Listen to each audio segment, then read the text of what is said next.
From the Heart, August 18. Revealing the Father. He who has seen me has seen the Father. The fact that the people were more interested in Christ's teaching than they were in the dry, tedious arguments of the Jewish teachers maddened the scribes and Pharisees. These teachers spoke with uncertainty, interpreting the scriptures to mean one thing and then another.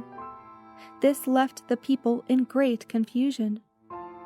But as they listened to Jesus, their hearts were warmed and comforted.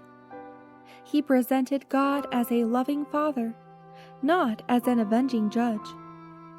He drew all, high and low, rich and poor, to see God in His true character, leading them to call Him by the endearing name, Our Father.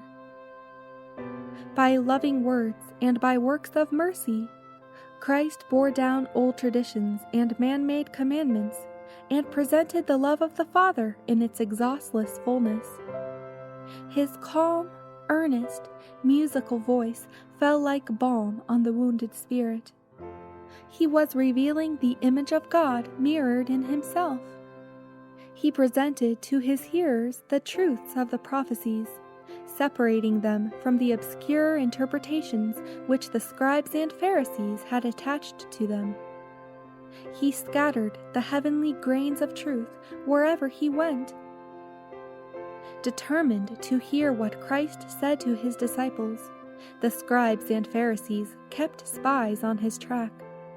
These spies noted His words and reported them to the Jewish authorities, who, when they heard them, were almost beside themselves with ill-concealed rage, which they interpreted to be zeal for God. As the members of the Sanhedrin counseled together, there were not wanting men with strong, determined prejudices who advised that this man who claimed so much be at once put down. They saw that Christ's influence over the people was fast becoming greater than theirs. They longed to crush Him for daring to make their traditions of none effect, but they feared to move openly because of the people.